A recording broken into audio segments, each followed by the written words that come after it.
청년들 참 이쁘시죠? 네, 청년들의 신앙 고백을 보는 것 같습니다. 네, 우리 청년 일부가 이렇게 성탄절 전 주일 오후 예배 시간에 2년에 한 번씩 특별 찬양, 전도 찬양 집회를 갖습니다. 또 한 해는 이제 청년 2부가 합니다. 그래서 1부와 2부가 해마다 교대로 하는데요. 올해는 청년 1부 차례였죠. 내년엔 청년 2부가 또 이제 이 자리에서 좀 발표하는 시간을 갖도록 하겠습니다. 기대하시고 기다리십시오. 1년 기다리셔야 됩니다. 네, 우리 청년들한테 다시 한번 박수로 좀 격려 좀 부탁드립니다. 네. 감사합니다. 자, 기도 한번 하시고 이 말씀 생각해 보시겠습니다. 참 좋으신 우리 아버지 하나님, 말로 다 표현할 수 없는 놀라운 은혜를 베풀어 주심으로 이 시간 이 자리에 저희들이 모였습니다. 새초부터 새말까지 과연 주께서 함께 하심으로 이 시간 주님 앞에 이처럼 찬송을 드리며 경배를 드리게 되었습니다. 하나님, 우리를 산 제물로 받으시옵소서. 이제 말씀을 들을 시간이 되었습니다. 천지는 변해도 1.1획도 변함이 없는 진리의 말씀에 다시 한번 우리의 갈 길을 찾게 해주시옵시고, 인생의 해답을 얻게 해주시옵시고, 말씀 안에서 힘을 얻고 일어설 수 있게 해주시옵소서. 말씀 안에서 회복되고 치유되는 역사가 있게 해주시옵소서. 진리의 말씀으로 기쁨을 맛보고 찬송함에 일어설 수 있는, 간증함에 일어설 수 있는 복된 자리가 되게 해 주옵소서. 전하는 이나 받는 이나 다 부족하오니 하나님 이 시간도 함께 해 주옵소서. 온전히 맡기기를 원하며 예수님 이름으로 다시 한 번 더 간절히 기도합나이다. 아멘. 2014년 마지막 주일이 됐습니다. 성도 여러분, 올 한 해 무슨 일이 있으셨습니까? 2014년 한 해 동안 무슨 일이 있으셨습니까?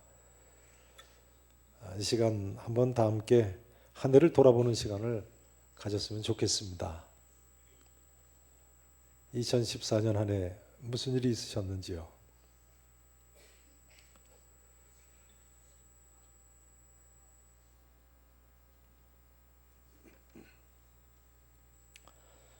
국가적으로는 세월호 사건이다, 구원파 유병헌 사건이다. 한 해 동안 정말 정신없이 지난 한 해였던 것 같습니다.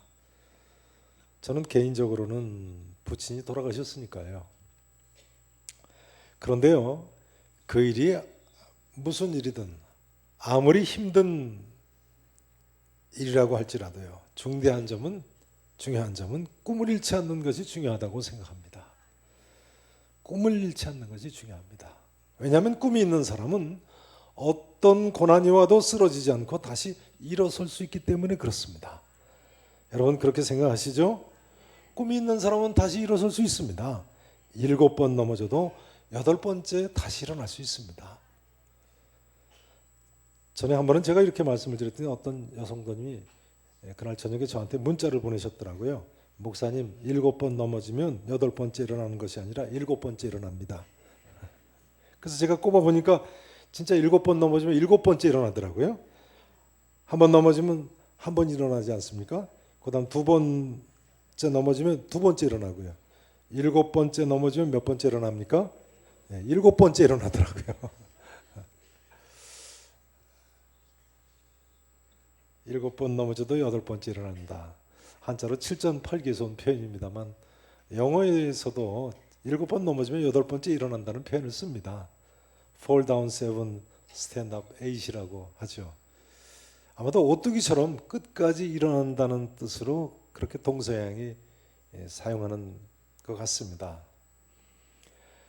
아무튼 꿈이 있는 사람은요, 어떤 고난이 와도 쓰러지지 않고 다시 일어설 수 있습니다. 우리는 이 진리를 요셉을 통해서 다시 한번 확인할 수 있습니다. 한번 따라서 하실까요? 어떤 고난이 와도 다시 일어나는 사람, 요셉이 바로 그런 인물이었습니다.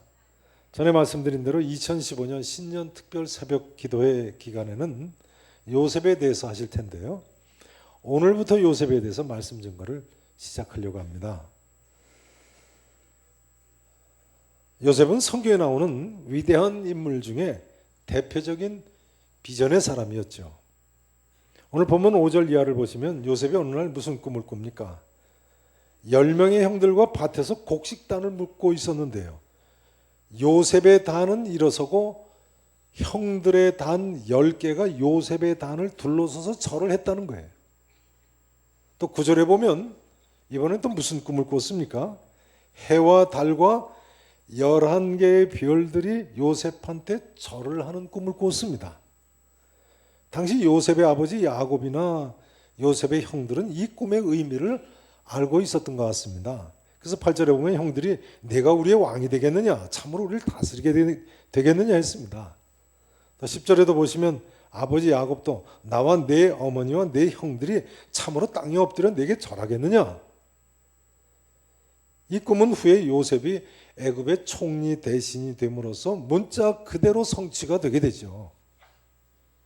그런데요, 이제 이 질문을 드려야 되겠습니다. 요셉이 이 이후에 형들이 요셉을 죽이려고 하지 않습니까? 그리고 애굽의 노예로 팔아넘기는데요. 또 애굽 가서는 억울하게 감옥에 갇혔는데요. 그러면 요셉이 이런 엄청난 고난을 겪을 때에 오늘의 이 꿈을 잊었을까요? 잊어버렸을까요? 아니죠. 창세기 42장 8절 한번 보시죠. 창세기 42장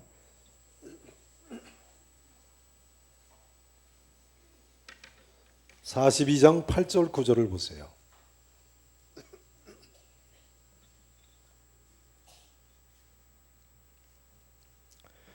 요셉의 형들이 기근이 나니까 흉년이 드니까 애굽으로 양식을 요셉한테 사러 갔을 때 이야기입니다.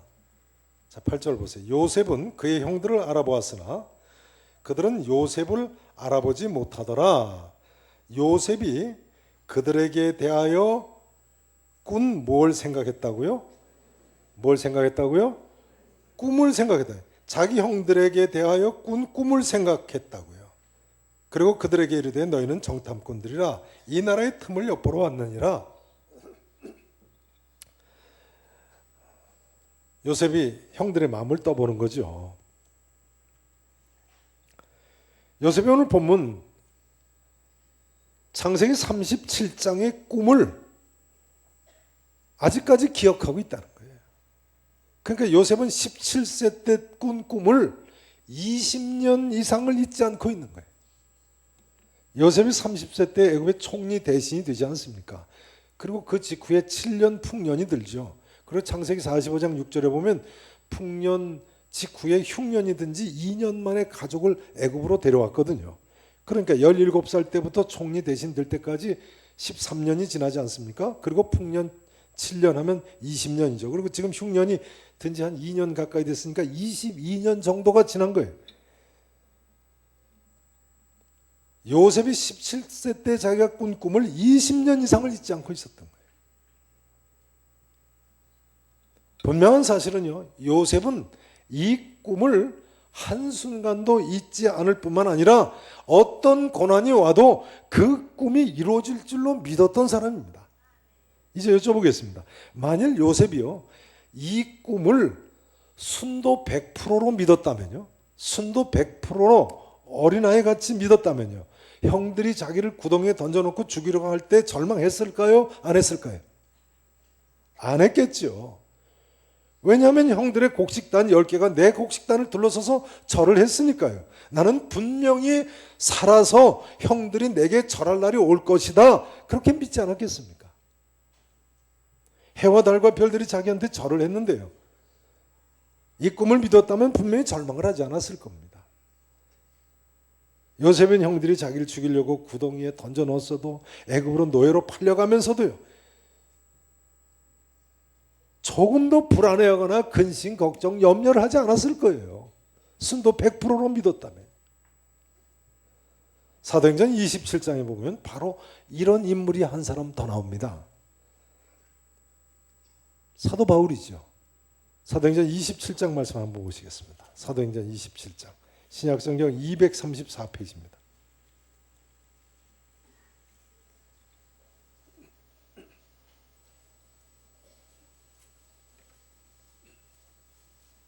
사도행전 27장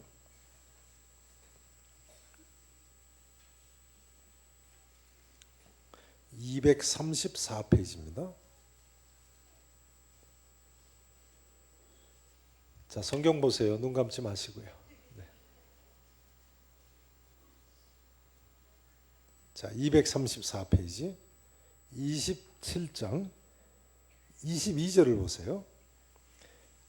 지중해에서 유라굴로 광풍을 만났을 때 바울이 같은 배에 탄 사람들에게 하는 말입니다.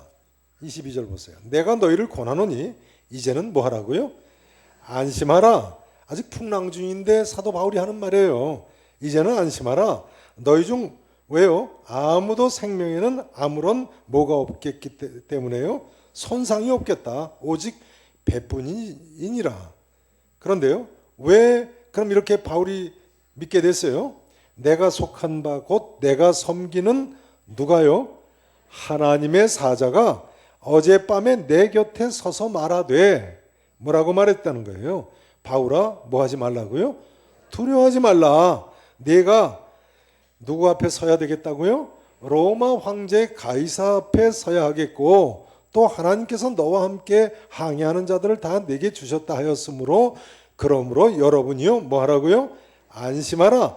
따라서 하실까요? 나는 내게 말씀하신 그대로 되리라고 하나님을 믿노라. 바울에게는요 광풍을 만나 죽게 된 것 같을지라도 꿈이 있었던 거예요.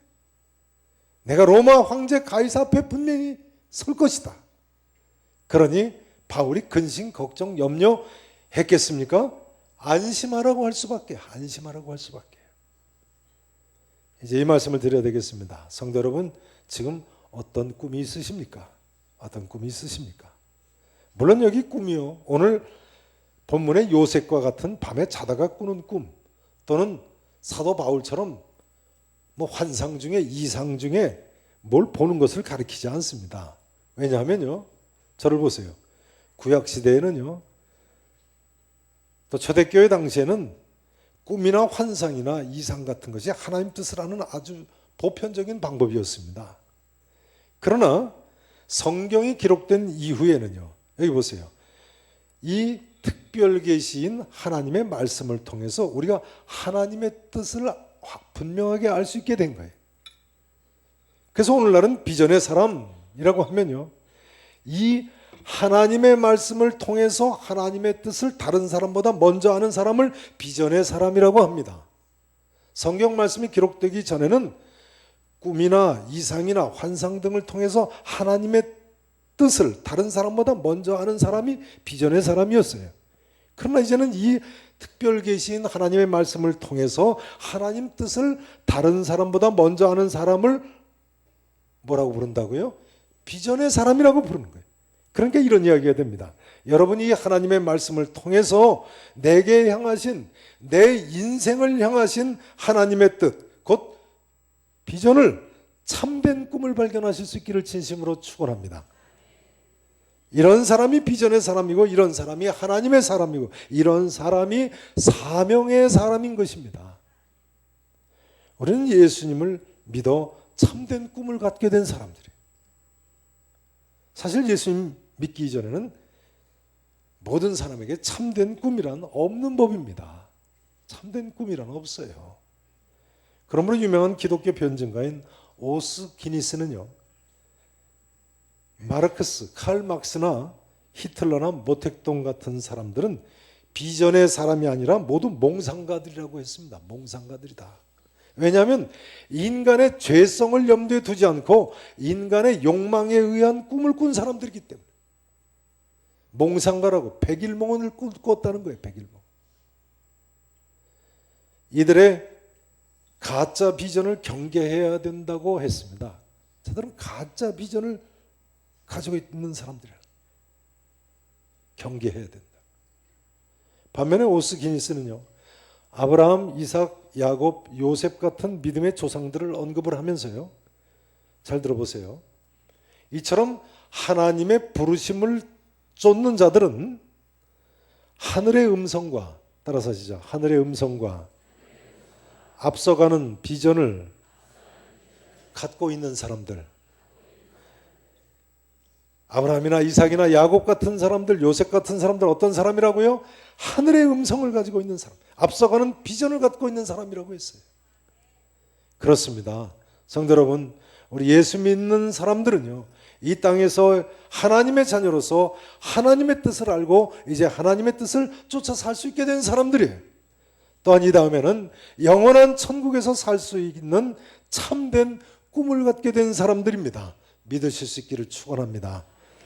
이제 요셉의 고난에 대해서 좀 더 생각을 해보시도록 하겠습니다. 요셉의 고난의 한 특징은요, 고난의 원인이 내게 있지 않다는 점입니다. 따라서 하실까요? 고난의 원인이 내게 있지 않은 사람, 고난의 원인이 내게 있지 않은 사람. 요셉이 17세에 애굽에 팔려가죠. 30세가 돼서 애굽 총리 대신이 됐으니까요. 요셉의 고난은 오늘 이후로 무려 13년간이나 계속됐어요. 13년. 짧은 기간이 아니죠. 이 13년 동안 형들에게 버림받고 팔려가고 감옥에 갇히고 억울한 고난을 당했습니다. 그러나 요셉에게야 뭐 생각해보면 큰 잘못이 있습니까? 잘못이 있다면 어머니 라헬이 이뻤다는 거. 아버지가 라헬이 얼마나 이쁜지 당시 세상 풍속대로 어떻게든 취하고, 남자들은 참 이상해요.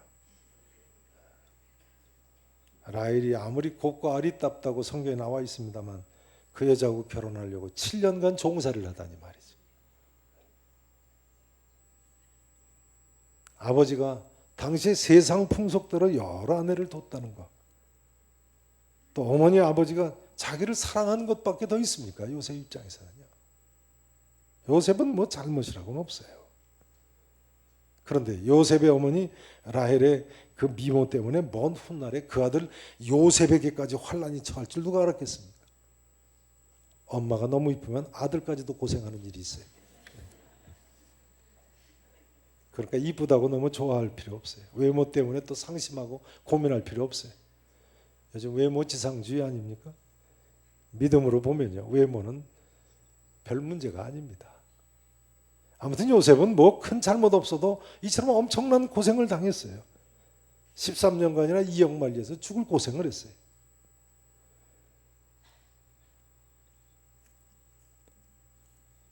게다가 요셉이 이처럼 고난의 길로 접어들게 된 이유가요, 3절 4절에 보시면 요셉은 야곱이 노년에 얻은 아들이므로 이스라엘이 여러 아들들보다 그를 더 사랑하였기 때문이라고 나와 있어요. 야곱이 노년에 얻은 아들이다. 야곱이 요셉을 몇 살 때 얻은 아들인가요? 몇 살 때 얻었나요? 야곱이 애굽왕 바로 앞에 설 때 나이가 몇 살이었죠? 130살 아니었습니까? 130살. 야곱할 때 하셨죠. 그럼 이때 요셉은 몇 살이었습니까? 우선 요셉이 애굽왕 바로 앞에 나갈 때가 30세 아닙니까? 그 애굽에 풍년이 7년간 들었어요. 뒤이어서 흉년이 들어서 2년째 되던 해에 요셉 아버지 야곱을 모셔왔는데요, 애굽으로. 자, 그러면요, 총리 대신 된 30세, 풍년 7년, 흉년 2년 하면 요셉이 바로왕 앞에 나갈 때 몇 살입니까? 39세죠. 근데 야곱 아버지는 몇 살이었다고요? 130세. 그럼 130 빼기 39세 하면 야곱이 요셉 몇 살 때 낳았어요? 91살 때 낳았어요. 91살. 그러니까 그야말로 야곱이 요셉을 노년에 얻은 아들인 거죠. 그러니 야곱이 다른 아들들보다 요셉을 깊이 사랑하고 채색옷을 지어 입힐만 합니다. 91세에 낳았으니까요. 게다가 요셉은 야곱이 가장 사랑했던 라헬에서 낳은 아들입니다. 근데 그 라헬이 또 요셉 동생 베냐민 낳다 죽지 않습니까? 그러니 야곱은 요셉을 그야말로 애틋한 마음으로 사랑을 했을 거예요. 문제는 야곱이처럼 요셉을 편애할 때 오히려 그 아들 요셉에게 고난이 닥쳤다는 거예요.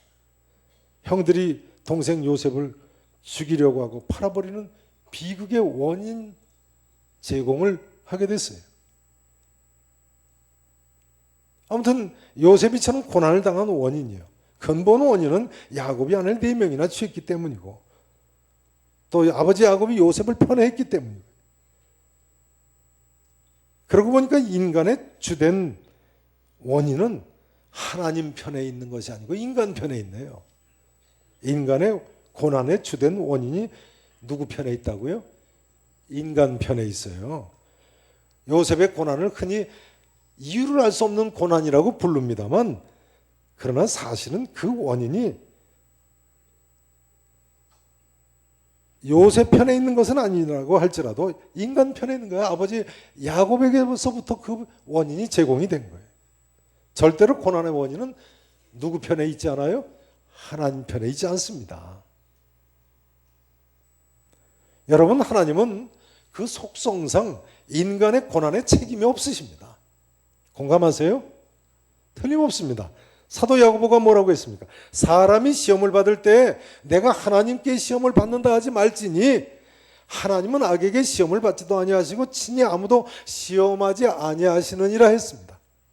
오직 각 사람이 시험을 받는 것은 자기 욕심에 끌려 미혹됨이니라 했습니다. 자기 뭐에 끌려 미혹됨이라고요? 자기 욕심이요. 물론 하나님께서 아들과 같이 우리를 징계하실 때도 있습니다. 그러나 부모가 자녀를 징계하는 경우 그 책임이 누구 때문입니까? 대부분 애들 때문이죠. 마찬가지인 겁니다. 인간 부모는 애들을 징계하다가 실수로 더 심하게 고통을 줄 수도 있고 자녀들을 노엽게 할 수도 있습니다만, 하나님은 온전한 분이신데요, 모든 고난의 원인은 전적으로 우리 인간들에게 있는 것입니다. 자, 이제 히브리서 12장 10절 말씀을 인용을 해야 됩니다. 저를 보세요. 찾아보실 필요 없습니다. 히브리서의 저자는요, 징계에 대해서 이야기하면서 히브리서 12장 10절에서 이렇게 가르치고 있습니다. 그들은 인간 부모들을 가리킵니다. 인간 부모 그들은 잠시 자기의 뜻대로 우리를 징계하였거니와, 인간 부모는 자기의 뜻으로 자기 자녀들을 징계한다는 거예요. 오직 하나님은, 잘 들어보세요, 우리의 유익을 위하여, 하나님은 우리의 뭘 위하여요? 유익을 위하여 그의 거룩하심에 참여하게 하시느니라 했습니다. 그러니까요, 요셉이나 요셉의 가정도요, 분명히 이 고난을 통해서 뭐가 있는 것이 분명해요? 유익이 있는 것이 분명해요. 나중에 야곱도 요셉도 이 고난을 통해서 얼마나 대단한 믿음의 용사들이 됩니까?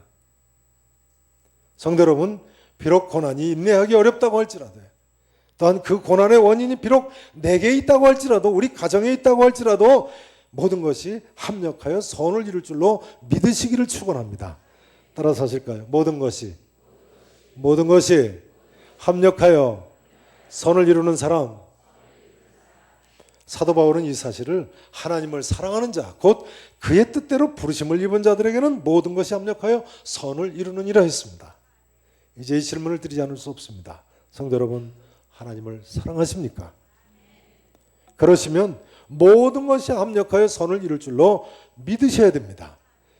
비록 요셉처럼 억울한 고난, 수십 년간에 걸친 엄청난 고난이라고 할지라도 말입니다.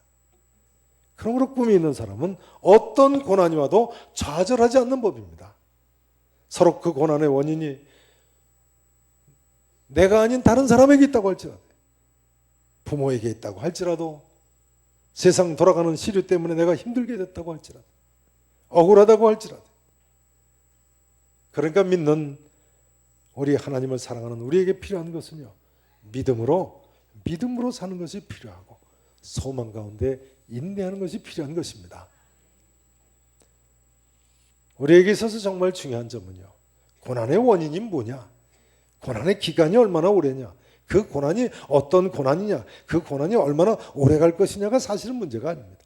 과연 믿음이 있고 꿈이 있느냐가 중요한 거예요. 비록 작은 고난일지라도 꿈이 없다면 그 사람은 쉽게 쓰러집니다.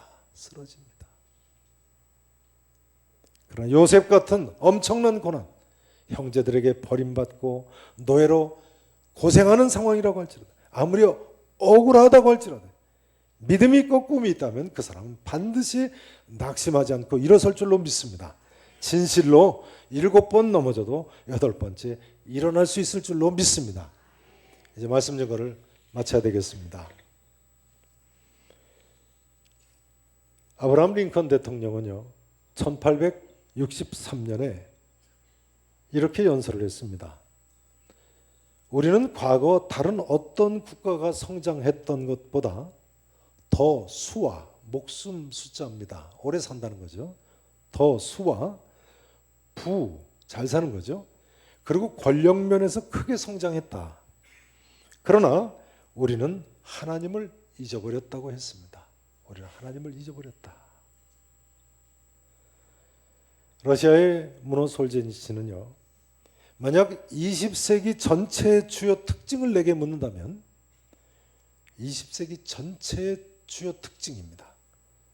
그것은 인간이 하나님을 잊어버리는 것이라고 했어요. 인간이 하나님을 잊어버린 것이다.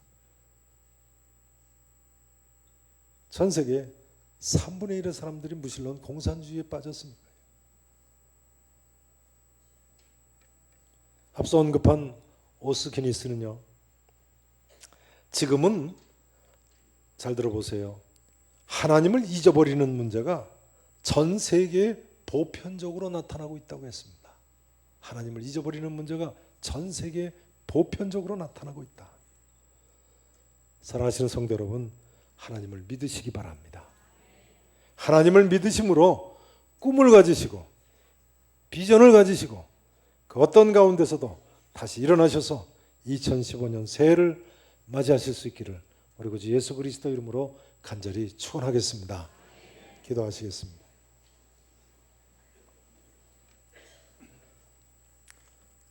전능하시고 분명히 살아계신 하나님 아버지, 이 시간 저희들을 이처럼 믿음의 자리로 나올 수 있게 해주심을 감사합니다. 이 시간 머리 숙인 모든 이들에게 꿈을 주시옵소서. 믿음으로 말미암은 비전을 주시옵소서. 그 어떤 역경, 어떤 고난도 넉넉히 이기고 남을 수 있는 믿음의 용사되어 하나님 뜻을 이루어드리기를 소원합니다. 우리와 우리의 자녀들을 긍휼히 여기시고 다시 한번 믿음의 믿음을 더해 주시옵시고 꿈을 꾸며 전진할 수 있는 주의 종들이 되게 하옵소서. 감사하고 예수님 이름으로 간절히 기도하옵나이다. 아멘.